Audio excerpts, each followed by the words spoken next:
Why is it that the Alliance is getting credit for breaking the Horde when they're really not doing very much at all?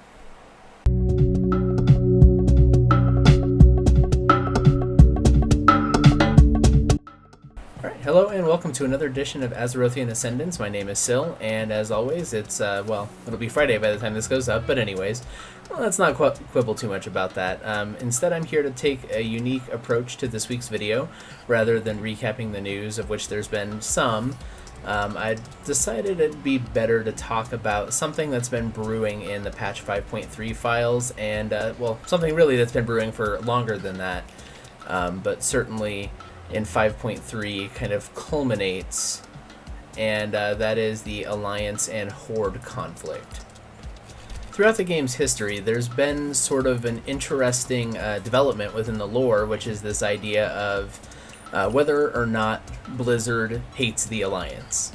Now, as you can see from my background, I am a long-term Alliance player. Don't really have a lot of interest in the Horde. The stories of the Horde just haven't been all that interesting to me. However, the events of 5.3 have led me to sort of take a different conclusion, and I'm going to talk about that a little bit today. And that is, I have a beef with Blizzard right now about the way they're handling the Alliance story in this next patch. The way they've handled the Alliance story, actually, probably for the last 2 or 3 expansions. And it's that the Alliance, when compared to the Horde, are not nearly as proactive or really even active in the story of the world. It's always the Horde. Now, before I really got into the lore of the game, this is something that never really bothered me all that much. And certainly when I started the game, back in vanilla, I started playing around June 2005, the lore actually kind of favored the Alliance in vanilla, and that was fine for me. I could see Horde people who disagree with that being okay, and that's fine. I think it might even be fair if there was some sharing going on there between expansions. But what we've kind of seen happen since, really to me at least, and this is my opinion, since vanilla, is that there's been an ever redder shift to the plots of each of these expansions as time has gone on. Now, there's a central theme to the Alliance story in vanilla that kind of gets lost in the mud a little bit as we move towards BC Wrath, and then especially during Cataclysm and Mists of Pandaria at this point, and that's that the Alliance as a player faction used to really be focused on the players. You as individuals were heroes. Especially during vanilla, it was really easy to see that. Take, for example, the Ixia key quest. For those that haven't done it, definitely take a chance to YouTube that and look at the full footage. It's a pretty awesome quest chain. But the entirety of it for Alliance has you being a hero. Whether you're working through various things out on the surface of the world, trying to fix things around Blackrock Mountain, or delving deep into the mountain, freeing Marshal Windsor, and bringing him back to Stormwind to redeem himself. There's really this sort of epic undercurrent to it, and you as the player are the hero of this story. Right, when you compare it to the Horde version, which has you doing a lot of basically errands for Rexxar, it kind of falls flat a little bit. I certainly liked the Alliance quest chain. I actually did it on my first character on Syladylin. As soon as I hit level 50 and I could start getting the basic, the starts of it, where you would do some of the quests out in the world, I loved that quest chain. I did the crap out of that quest chain because I wanted to do it as soon as I possibly could. It was one of the coolest parts of being Alliance in vanilla, is just that whole experience. As far as quest, it's probably one of my all-time favorite quest chains. The only quest individually I think that beats it for me personally was probably the Benediction quest, just because of the depth of it for priests and the gameplay challenge it had, along with this interesting story it tried to tell. But now I'm getting sidetracked. Let's talk again about Ixia. So realistically, that quest chain for Alliance was just super epic from start to finish. You're a hero of Blackrock Mountain. You delve into Blackrock Depths. You save this prisoner of the Alliance. You bring him back to Stormwind, and then in the end, you, alongside Bolvar Fortdragon, discover that Lady Katrana Prester is actually on Ixia, and you have this amazing fight sequence where all the guards turn into dragons and just start beating the shit out of everybody in the throne room, and it's amazing. It was easily one of the coolest experiences in vanilla, especially as a new player. You go into the keep, you don't know what the hell is going on, and here's on Ixia. And she just pops up, and here's all of her enemies, or all of her guards, and some of her enemies, and they're fighting, and it just feels awesome. And I think what really makes it feel awesome as a player is that you feel just as powerful as Bolvar or Dragon and Marshal Windsor during this fight sequence. They're not mowing down these Onyxia's guards, and they're not mowing down on Ixia. If you let them, they'll finish the quest for you. I mean, as long as you don't get aggro, of course. But it takes them a long time. They have player-like DPS. They're not doing impressive, super amazing damage numbers. They are slowly mowing these guys down. It's a steady, progressive mowing that is definitely going to result in a victory at some point. But they feel equal to you. It feels like all along you weren't just the errand boy. You were the hero in the end. You helped Bolvar banish these foes, and now you're going to go into Dustwallow Marsh and take on Ixia, and you're going to finish this for the Alliance. You're going to finish this to redeem Marshal Windsor. There's this real feeling of epicness. It's just dripping with this awesome feeling that, you know, I'm the hero of this story, and damn it, I'm going to fix this for the Alliance. The problem I've had since then is that it's really kind of tailed off to where all of the stories either focus around the Horde or are built on pieces of the Horde's lore, and the Alliance is really kind of unclear as to what they're even doing in these stories. Burning Crusade did this very subtly by having much of the lore behind Outland and behind some of the instances being about the orcs. Much of Outland's presence in Azeroth as a force is due to the orcs and due to the Horde. You do Black Morass, you go back and you do the opening of the Dark Portal, you have Escape from Durnhold in Caverns of Time as well, and you're freeing Thrall. All of it's very Horde-centric on that side, and a lot of the dungeons and raids kind of follow that theme. You're exploring, the different clans of Outland. It's all orcs. There's a lot of orcs. And that's fine. For me, again, like I said, if there was an every other expansion kind of cadence to it where the Alliance really did have vanilla, and I would absolutely say that the Alliance captured vanilla. It was their lore moment. You had Fandral at Ahn'Qiraj and the stuff we just talked about with Onyxia. That's fine, let the Horde have Burning Crusade. But it kind of got worse, and let's talk a little more about why that is.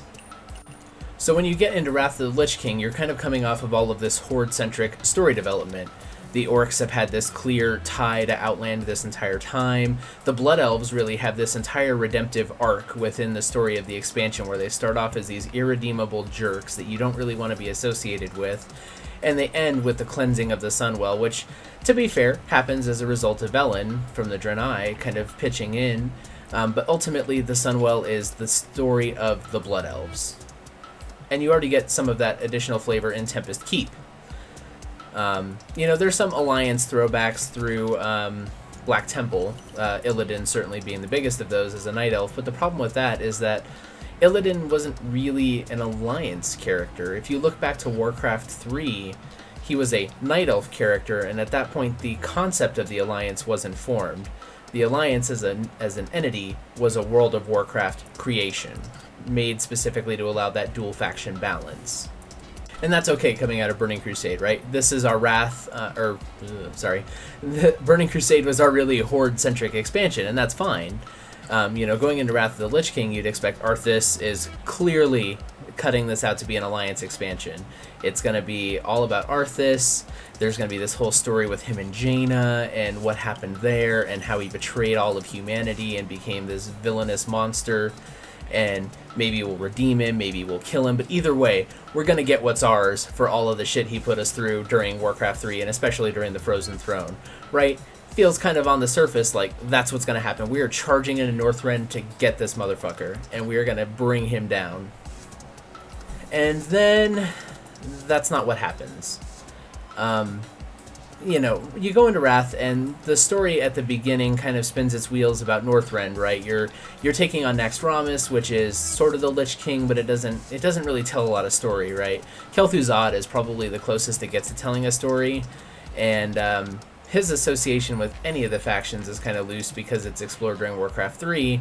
He becomes a necromancer and a lich ultimately, and he kind of leaves all of that factionality behind to become this bigger thing. So, that's all fine. Like, that first tier really explores Northrend, and I think in a lot of ways it parallels what we saw with Pandaria's first tier, with tier 14, in that it's really trying to tell the story of Northrend. Naxxramas maybe not so much, but Obsidian Sanctum tells the story of Dragonblight. It really kind of, what little story is there, it's kind of revealing what the Black Dragonflight's doing with the Twilight Eggs and all of that. And the Malygos stuff really is supposed to be about the Nexus War, the kind of undercurrent story that doesn't really fully get explored during Wrath of the Lich King, but it's the reason for a lot of the initial conflict, right? That's why Dalaran is in Northrend. That's why Malygos is there. The Nexus and that eruption of magic and the ley lines is all because of him, and so we go back to get him. That's part 1 of Northrend. We dealt with the Lich King a little bit in Naxxramas. Eye of Eternity is our big focus for the Nexus War. We really need to close that chapter out. Ulduar was a really awesome raid tier, but it kind of doesn't have a lot of story for either faction either. Either. Anyways, it really develops around the story of Northrend some more, but it also kind of brings in the Titans, and it's really where the Titan mythology in World of Warcraft kind of started to take on a new level. Before, Titans were kind of a weird, like, you see them here and there, and there's occasional mentions of them in the lore, but there's not a whole lot going on with the Titans until Ulduar, and all of a sudden it becomes really apparent that they have this active, really burning interest in Azeroth and what's going on, and that's where Ulduar really tells its story well, without a lot of the faction trappings. Like, you see Brand Bronzebeard at the beginning of Ulduar, you talk to him, he engages, the siege engines and all that, and whether or not you're going to have towers, and that's fine. But other than that, there's not really NPCs that are clearly defined. The Kirin Tor at this point, despite the fact they're mostly humans, and to a lesser extent some gnomes and dwarves and such, are really kind of neutral, right? They've brought Dalaran to Northrend, and they want both the Horde and the Alliance to help them in fixing these problems. Trial of the Crusader, however, both in terms of the actual raid gameplay, but also really in terms of the story here, is where it starts to go off the rails. So this really awesome story we think we're going to be getting going into Wrath about Alliance and, Arthas being really tied into that faction starts to fall off the rails, because what you start to see happen during Trial of the Crusader is this really clear emphasis, or shift in emphasis, from this conflict in Northrend to this conflict amongst the leaders of the factions, and it really starts to focus in specifically on Garrosh Hellscream. At the time, he's a new character, totally understandable, right? You want to kind of build up his lore, especially because his introduction was in Negron during Burning Crusade when he was an absolute wimp. Like, you wouldn't think this guy was going to be the leader of the Horde, right? But yet, clearly here, this is where that focus starts to shift. And you can see very clearly the movement towards him as a pivotal lore figure taking place. You have Varian Wrynn in the room, you've got Jaina in the room, you've got Thrall in the room, and then you have the Argent Crusade, Tyrion Forge Ring and all that. But the clear emphasis is on Garrosh Hellscream. It's his anger and aggression towards the Alliance as an Alliance player that draws the Horde into conflict for the faction champions fight. And even in the Horde version, Garrosh is clearly still instigating, while Varian is, kind of like, oh, I don't like what you're doing here. It's very clear that Garrosh doesn't have that restraint. And out of character somewhat, Thrall kind of steps back from it a little bit. Tyrion is the main objector, and he doesn't even object all that much. Like, he's kind of like, okay, fight honorably, and lets them just kind of kill each other, which is the first huge deviation from this idea that we're really trying to take on the Lich King, and he's the focus. It takes him kind of out of the picture, other than his appearance at the end of the raid. But I think the biggest missed opportunity is at the end of Wrath of the Lich King. When we finally take on Icecrown Citadel, this is where Arthas has stashed himself, this is where he's hiding. We should have a clear emphasis on both sides of lore characters that need to take him on, right? Sylvanas, obviously from the Horde, has a very strong need to tackle Arthas and take him on. And likewise, Jaina on the Alliance has a lot of reasons to want to figure out what's going on with Arthas as well. We see Jaina and Sylvanas both kind of present within the within the 5-mans that they released with Icecrown. It seemed to me personally like outside of the Halls of Reflection for the Alliance, the development with Jaina wasn't quite as strong as I would have liked. She's not very present during the first of the first 2 instances. She kind of comes back strong in the third one, and there's a lot of clear development there. You can see a shift in her perception of Arthas, and you can see that the reminiscence of what they used to have and what she longed for with him kind of fading away. Whereas with Sylvanas, I think her character overall lends it to be stronger just by default, because where Jaina's kind of at this point, I mean, because Mist's obviously, we'll talk about her in a minute, Sylvanas was obviously a stronger character. She's not out, she doesn't have any longing for Arthas. She wants this guy dead. And she is super aggressive about it. She is present, she is there, and she is coming to kick his ass. And it's very clear that that's what she wants to do. The problem for me kind of comes in here in the logic and reasoning and sort of the aftermath of it. So Icecrown Citadel as a raid doesn't really bring either of these characters back all that much. I mean, Jaina's present for the scene with Saurfang, and she has kind of this moment where you can start to see the Alliance shifting towards Varian as the king, because he's still been kind of this unknown entity throughout the first part of the expansion due to all his, the pit fighting and all the LOL comics lore that kind of got shoveled in there. But you see Jaina somewhat present during the raid, and there's not a lot of exposition afterwards unless you do Shadowmourne about why she's there, or what happens, or any kind of feeling she might have had. Like, it's not well presented to people who didn't play Warcraft 3 why Jaina would really be interested in Arthas. There's not a whole lot of exposition there. Whereas Sylvanas is crystal clear. She comes into WoW and she says, hey, this guy's responsible for the curse of my people, and he is giving us a bad name, and he needs to die. And also he's personally betrayed me in the past. He's the one who is personally and directly responsible for my transformation. And in the aftermath of it, at the beginning of Cataclysm, the Shattering patch and the Cataclysm expansion itself, Sylvanas seems to get the most development from the aftermath of it. She goes to Northrend, she's there to fight Arthas initially, and in the end, this is how she discovers the secret of the Valkyr and brings them back so that she can start creating more Forsaken. She gets a clear long-term development out of this. Whereas Jaina, at this point, is still waifish. She's still on the fence. She's still, everybody should get along. Let's play guitar and sing Kumbaya. Whereas Sylvanas gets what she wants. Not the way she wants. Like, certainly she would have wanted to kill Arthas and probably would have much rather preferred that. But she gets the secret to bringing her people up in population and being able to sustain her race. Now, I'm willing to admit that at this point, some of this is very nitpicky, right? Focusing on Garrosh's, dialogue and presence in Trial of the Crusader, I understand, is picking at very, very simple nits. These are very small pieces of the overall story that's being told in the context of the larger game and the conflict with the Lich King.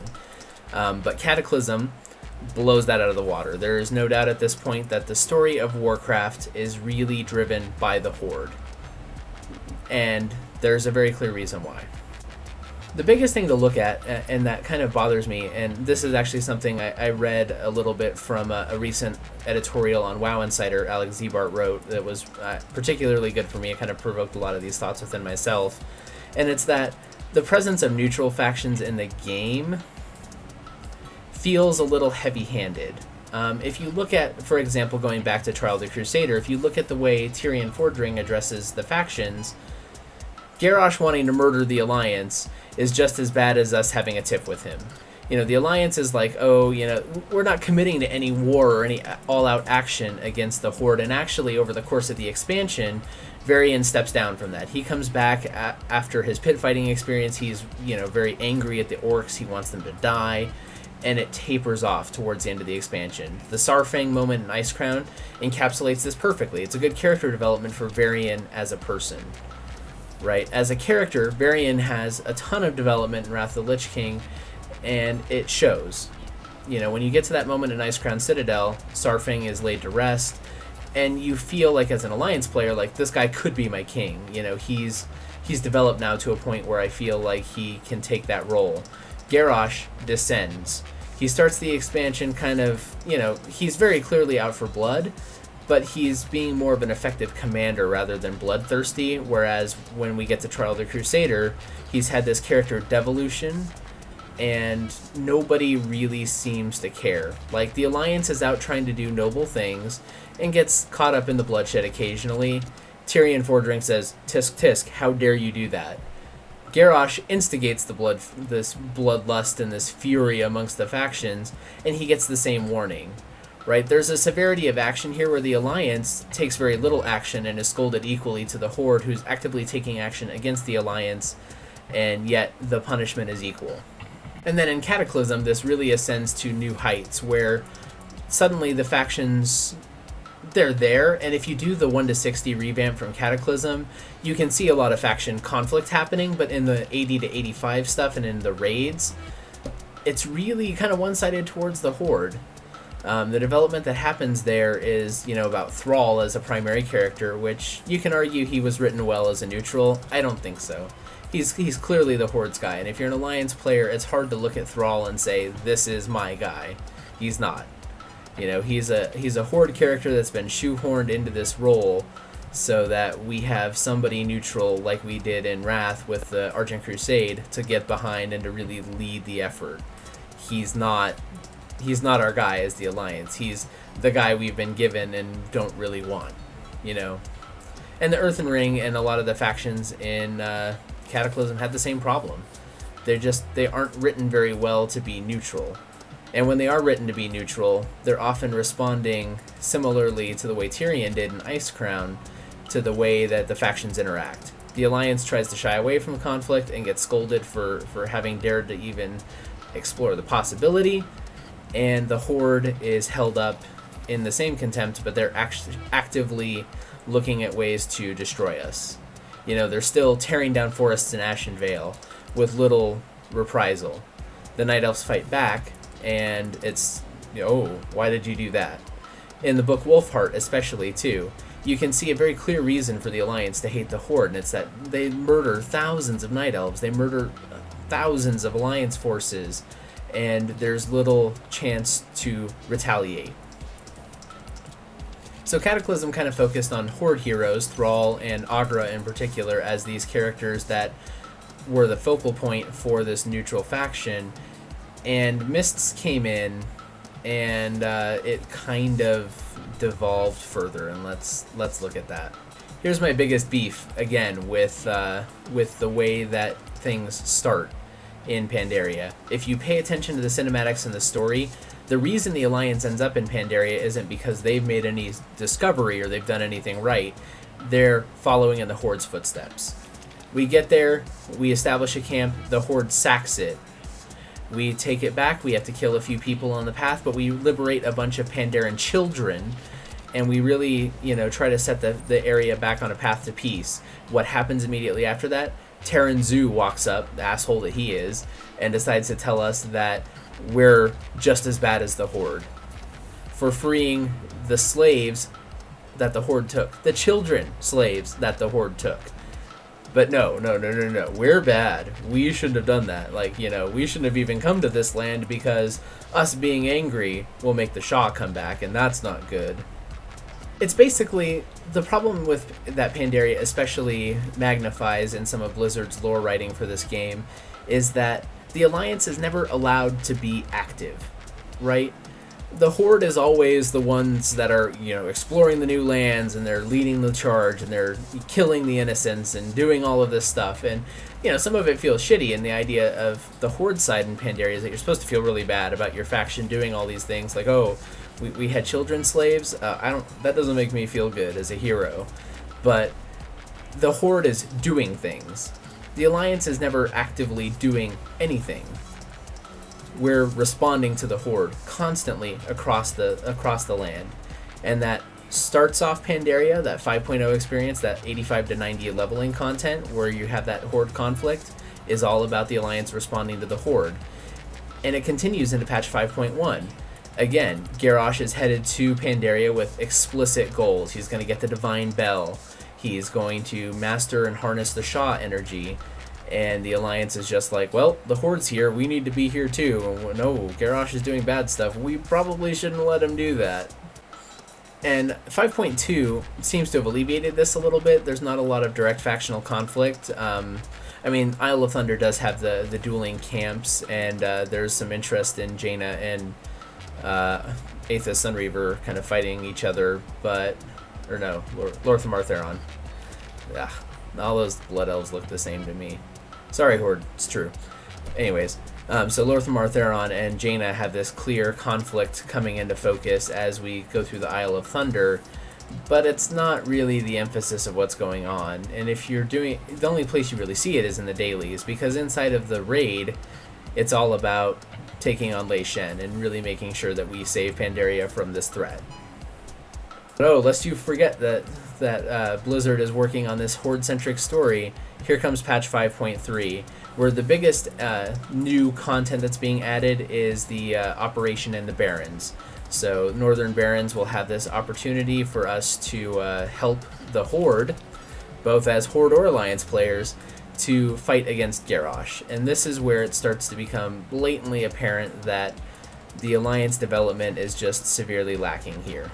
Throughout all of this process, the Alliance could be more involved in scouting Orgrimmar, scouting the Barons, scouting through all of this new stuff being added in patch 5.3, but instead, we're reliant on Vol'jin telling us that these events are happening. Again, it's another perfect example of the reaction of the Alliance versus the very active nature of the Horde. That isn't good writing, it's not great, it's just... It feels bad as an Alliance player. My faction is not involved in this until the brave and noble Horde brings us in. And so during the events of patch 5.3, it becomes very apparent that the tone being set for patch 5.4 is Horde focused. The Alliance may be present when Garrosh finally dies and or is liberated or redeemed or whatever happens here ultimately, but despite the Alliance presence, it's not really going to mean much to the story, because it's ultimately going to be a story of the Horde leaders, Vol'jin and Lorthamar in particular, from what we've seen so far, leading the charge. And I wouldn't be surprised to also see Sylvanas involved, yet it doesn't seem like the potential is very high that Varian's going to show up to help with this, or that the Alliance is going to be really anything more than bystanders. I could very easily see a fight happening where we as players, both Horde and Alliance, will not deliver the killing blow, but the difference is going to be that Alliance players don't have investment in these characters. These aren't our guys. Again, just like Thrall during Cataclysm, these are not our characters, they're these placeholders for this faction that we don't agree with, doing the ultimate noble deed for Azeroth at this point, taking on this big threat, whereas we are kind of going to be on the sidelines, very inactive, is what it seems like Blizzard is building to. Now, I'd love to be proven wrong here, but the development in 5.3 seems to be going pretty heavily in that direction. And so now to bring this back full circle to my Ixia argument from earlier, this is really the problem with the Alliance since Vanilla, is that while Vanilla focused on the players as individual heroes and as great contributors to the Alliance cause, every expansion since has tapered off player power and led to powerful NPCs. If you look back at a prime example during Wrath, look at Varian Wrynn during the Battle for Undercity. The Alliance players are empowered by Varian. The only reason they can survive is because Varian is present. Varian will mow down undead by the barrelful as they approach him, whereas as players we still have to remember our DPS rotations and do all of these things. We don't feel powerful. We feel more powerful. You know, you get some crazy absurd hits on NPCs during the Battle for Undercity quests, but you're still killing one at a time, where Varian is just mowing them down by the hundreds. It's very clear that you're not even on his tier. You're not even on his level, and that's bothersome. Because he should, by all accounts, still be immortal. You know, he should still be limited by the same boundaries that you or I have as Alliance players, and he's not. And it feels a lot different from the Bolvar involvement in the Onyxia quest. That felt very good. It felt like he was, you know, there to help you out and to be your ally. And Varian is, you're just kind of helping him speed up the process of his own awesomeness. While in the meantime, the Horde involvement in all of their stories has been really quite active. As players, you still feel like heroes. Especially the Pandaria quests in 5.1 and 5.2 have really made it clear that all of the Horde leaders look at the Horde players as individual heroes and confidants. They look to you to carry out their most perilous deeds, and you feel good for that. As a player, it feels rewarding. The Alliance doesn't really have that. We're puppets. We're there to accelerate the process that these awesome, supercharged heroes are already going to do, whether we're there or not. We're there as window dressing, and that, as a player, gives me a little motivation to want to play those stories through, because there's just not an involvement. If I'm not present, if I don't need to be present, then why am I playing this story? Why do you have me here at all, Blizzard? That right there is my biggest beef at the moment with WoW storytelling as 5.3 unfolds on PTR. The Alliance is involved, the Alliance is present, but they're not doing anything on their own. It's all being prompted by the noble Horde, and this is something that we, as players, I personally don't like anymore, right? I liked the lore of this game as an Alliance player, and I was willing to go through each of the different expansions and look at it, and I liked it. Wrath of the Lich King was fine for me. I liked it a lot. Cataclysm had an okay story. It's only in retrospect that you see the very Horde-centric aspects of it. And Burning Crusade, very similar in that way, but it no longer feels heroic to be an Alliance player. It feels like you're a stepping stone for those leaders and those true NPC heroes to take charge. And in an MMO, that's not a good thing to have. It's not a good feeling to give any of your players. Alright, but that's all I had to say on that topic. So again, thank you for tuning in to Azerothian Ascendance. I'll have new videos up every Thursday for WoW news. I also have a lot of other videos up, so please feel free to subscribe to my channel here on YouTube. You can also follow me on Twitter or like my Facebook fan page, and I'll put out new video announcements there as well. Feel free to give me any suggestions there in the comments down here on the video, or at either of those two pages. And remember, don't forget, again, every Thursday, new Azerothian Ascendance. Be there.